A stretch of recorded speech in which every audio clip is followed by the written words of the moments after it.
ছদ্মবেশী হাফেজা।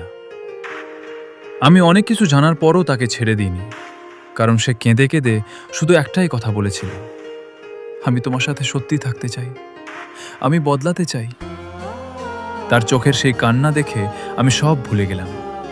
তারপর আমাদের বিয়ে হয়ে গেল। বিয়ের পর প্রথম দিকে সবকিছু স্বাভাবিক ছিল। সে খুব যত্ন করতো আমাকে, সকালে উঠে নাস্তা বানানো, ঘর গোছানো, আমার খেলা নিয়ে কথা বলা, সবই যেন একটা স্বপ্নের মতো।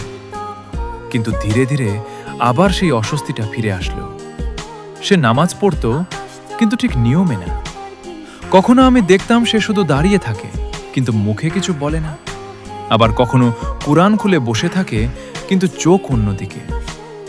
আমি কিছু বলতাম না, শুধু খেয়াল করতাম। আর সবচেয়ে অদ্ভুত ব্যাপার, সে রাতে অনেক সময় জানলার পাশে দাঁড়িয়ে থাকতো, চুপচাপ, যেন কারো জন্য অপেক্ষা করছে। একদিন আমি সাহস করে জিজ্ঞেস করলাম, তুমি আসলে কার জন্য অপেক্ষা করো? সে একটু হেসে বলল, কারো জন্য না। কিন্তু সেই হাসিটা ছিল অদ্ভুত, মনে হচ্ছিল কিছু লুকাচ্ছে। তারপর থেকে আমি লুকিয়ে লুকিয়ে খেয়াল করতে শুরু করলাম। সে যখন ঘুমাতো, আমি তার ফোন দেখি, কখনো কিছু পাই না। কিন্তু একদিন একটা অচেনা নাম্বারে কল লগ দেখলাম, আননোন বারবার কল দিয়েছে। আমি কিছু বলিনি, কিন্তু সেই রাতেই আমি জেগে থাকলাম। রাত 2টা, সে উঠে বসল, ধীরে ধীরে বাইরে গেল। আমি চুপচাপ পিছু নিলাম। সে হাঁটতে হাঁটতে চলে গেল সেই পুরনো মাঠে, যে মাঠে আমি তাকে প্রথম দেখেছিলাম। আমি দূরে গাছের আড়ালে দাঁড়িয়ে রইলাম।